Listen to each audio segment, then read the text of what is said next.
Olá, seja bem-vindo a mais esse Momento com Deus dominical. Eu sou o pastor Cimei Costa Lima, da Igreja Batista Monte Alegre, em São Paulo. Eu quero orar nesse instante, dando início a esse momento com o nosso Deus.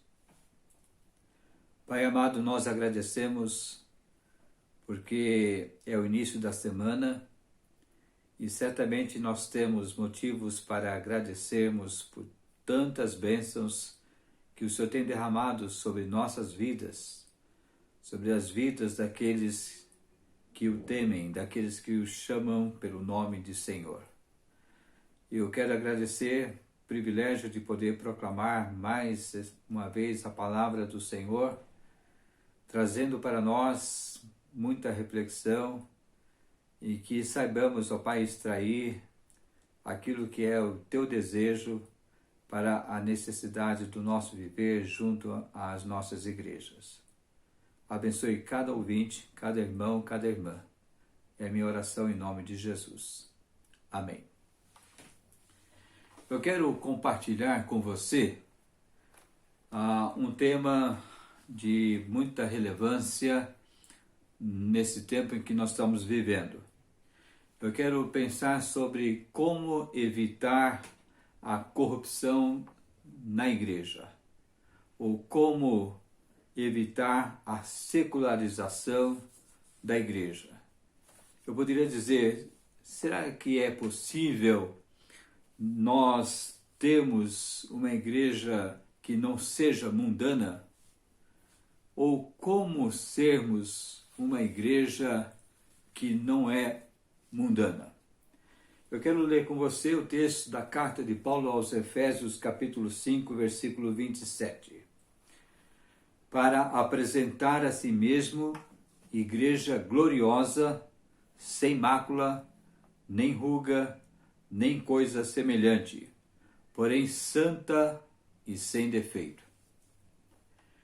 Essa reflexão, ela começa hoje, mas não terminará hoje. Ela é um pouco extensa e nós faremos isso nos próximos domingos e há muita coisa a ser falada. E no próximo domingo eu farei um breve resumo daquilo que foi falado, isso para nós darmos sempre a sequência. Então, os irmãos, certamente quando terminarmos essas reflexões, nós poderemos pensar sobre se realmente a igreja onde nós estamos inseridos é uma igreja secularizada, uma igreja mundana. Eu acredito ser impossível falar sobre esse tema sem que consideremos aquilo que para nós seja a Igreja de Jesus Cristo. Porque a Igreja de Jesus Cristo é uma comunidade de pessoas transformadas. Não existe Igreja de Jesus se no seu seio houver pessoas que não foram transformadas. E antes de eu definir o que seria secularização, o que seria corrupção, eu quero deixar bem claro que há muitas igrejas que têm lutado muito com essa disposição de extrair ou de expulsar tudo aquilo que não provém da própria palavra de Deus. Então, o que seria secularização? Secularização, eu penso que seja aquilo que é mundano, que é carnal, que é corrompido. E eu creio que nós não podemos cometer o erro de confundir secular com contemporâneo. A igreja deve ser contemporânea, isto é, ela deve ser atual e isto sem se secularizar, o que é muito difícil. Infelizmente, o grande problema é que a igreja organizada tem, ao longo dos anos, procurado cada vez mais assumir uma identidade própria, independentemente das pessoas que a fundaram, Jesus Cristo e depois os seus apóstolos. Apesar de sua importância e de seu exemplo, que tem marcado muitos colegas desse nosso tempo, eu lembro e quero mencionar Charles Spurgeon, quando ele advertia a igreja do século XIX que ela estava se afastando da pureza do Evangelho, pois ao invés de a igreja proclamar com ousadia as verdades das santas e sagradas Escrituras, os crentes estavam tornando a Escritura mais aceitável, sendo cuidadosos em não ofender as pessoas. O pastor e doutor John MacArthur, do nosso tempo agora, pastor ali nos Estados Unidos, ele disse certa vez o seguinte, abre aspas, nunca suavize o Evangelho. Se a verdade ofende, então deixa que ofenda. As pessoas passam a vida ofendendo a Deus. Deixe que se ofendam por um momento. O resultado de tudo isso foi que a influência do cristianismo naquele século XIX, descrito por Charles Spurgeon, a influência da igreja foi seriamente enfraquecida. Hoje, o mesmo alerta continua ecoando. E a igreja, ela não pode ignorar, pois os problemas vieram e aqui estão, sutilmente ou não, com muito mais força. E tem sido essas evidências desse comprometimento, dessa secularização da igreja, estão aí cada vez mais à vista, pois números têm sido mais importantes do que a mensagem. Quantas igrejas em que valorizam mais o número de seus membros do que a mensagem que tem sido pregada? Esta é uma das razões para haver uma certa preocupação se essa igreja está ou não sendo secularizada. Uma outra razão é que as igrejas estão oferecendo uma religião de entretenimento no lugar da pregação do evangelho puro e sem artifícios. Há muitos programas, há muitas igrejas que estão mais preocupadas em agradar aqueles que chegam do que falar a verdade das Sagradas Escrituras na apresentação de um evangelho puro e genuíno. E outros é que uma outra forma de mostrar isso é que os pastores estão recorrendo ao marketing para ajudá-los a atrair as pessoas para Cristo.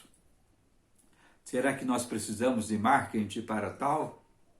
Será que a mensagem de Jesus não tem sido mais suficiente e poderosa para atrair as pessoas para a igreja de Jesus?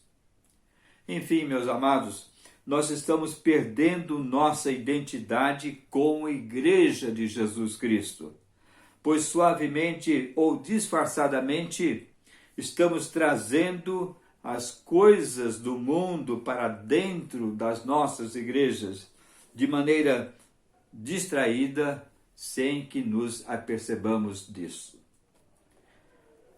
Já no início do cristianismo, ali no primeiro século, nós encontramos alguns apelos, tanto de Jesus quanto de seus apóstolos, para que os crentes não se secularizassem, para que os crentes não se tornassem mundanos. O apóstolo Paulo diz na sua carta aos Romanos, capítulo 12, versículo 2, que não devemos nos conformar com este mundo. Tiago assim expressa na sua epístola que a amizade com o mundo se constitui em inimizade contra Deus. Tiago 4:4. E o apóstolo João exorta seus leitores que não ameis o mundo, nem as coisas que há no mundo. Se alguém ama o mundo, o amor do Pai não está nele. Porque tudo o que há no mundo, a concupiscência da carne, a concupiscência dos olhos e a soberba da vida, não é do Pai, mas do mundo. E o mundo passa e sua concupiscência, conforme 1 João, capítulo 2, versos 15 a 17. Então, a igreja de Jesus, ela precisa tomar cuidado com o mundo. O reino de Cristo não é desse mundo. Não foi outra a declaração de Jesus que não essa.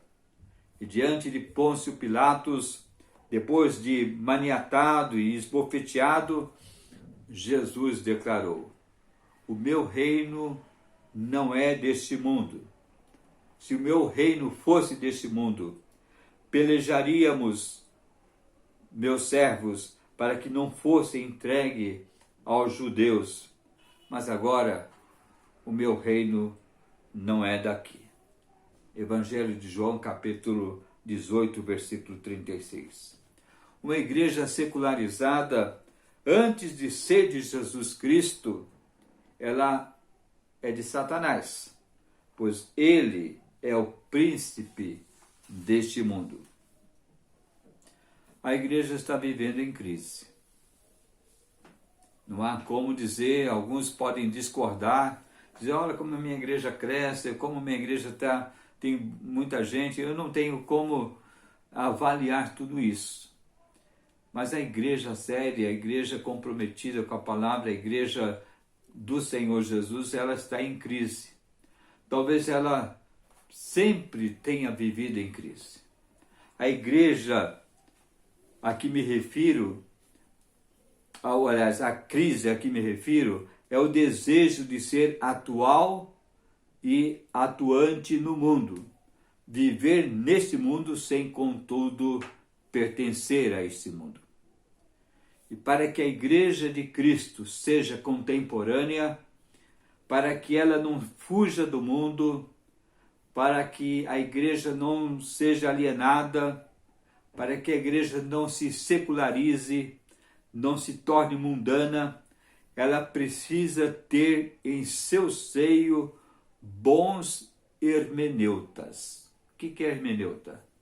Hermenêutica seria a ciência que ensina a como interpretar os textos bíblicos. Nós precisamos de bons hermeneutas nas nossas igrejas, de bons interpretadores da palavra, bons intérpretes da palavra do Senhor. E nós precisamos também de bons comunicadores desta palavra. É preciso também ter quem viva aquilo que foi comunicado.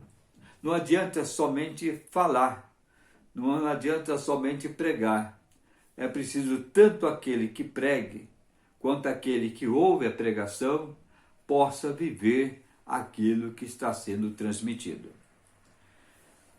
Então, para o tempo em que nós vivemos, à luz do Novo Testamento, eu destaco 6 características de uma igreja de Jesus Cristo que deseja evitar a secularização, deseja evitar o mundanismo, não se tornando, então, essa igreja sem compromissos e sem princípios da palavra do Senhor e, portanto, sendo uma igreja apóstata. Eu vou apenas mencionar, e no próximo domingo eu vou dar início falando dessas características. A igreja ela precisa ter um profeta para que a igreja não se torne mundana, para que a igreja não se torne secularizada. Ela precisa de um profeta, ela precisa ter a mensagem de Deus, ela precisa ter comunhão, ela precisa ter serviço, ser uma igreja que serve, ela precisa ter disciplina em seu meio e ela precisa nutrir a segunda vinda do seu Senhor Jesus. Diante dessas 6 características, a igreja estará protegida contra as ameaças do mundanismo. E eu oro para que você esteja numa igreja que se preocupa em ser a igreja de Jesus. Uma igreja para a sua glória, para a sua honra, sendo luz nesse mundo em trevas. Eu quero terminar orando por você e também por sua igreja. Pai amado, muito obrigado, Senhor, por tudo aquilo que o Senhor tem feito na vida das nossas igrejas. Eu sei que é uma preocupação tua e nós não nos tornarmos uma igreja secularizada, uma igreja mundanizada, com os valores deste mundo dentro das igrejas. Eu peço ao Senhor, abençoe a tua igreja, abençoe os membros, aqueles que já foram transformados pelo teu Santo Espírito, aqueles que tiveram os seus pecados lavados pelo sangue remidor do Senhor Jesus. Ó Deus, abençoe e prepare a igreja desse final dos tempos, para que sejamos uma igreja não comprometida com o mundo, mas uma igreja que valorize a tua palavra e anuncie as tuas promessas maravilhosas e anuncie ao Senhor Deus que a volta de Jesus é iminente. Abençoe, portanto, essas nossas igrejas, abençoe a todos os nossos irmãos e irmãs em Cristo Jesus, é a nossa oração. Amém. Queridos, eu peço que você compartilhe essa mensagem e também você possa se inscrever em nosso canal. Deus abençoe o seu domingo e a minha oração é que Jesus seja o teu grande orientador, a tua grande força, a tua razão do seu viver. Até o próximo domingo. Deus o abençoe.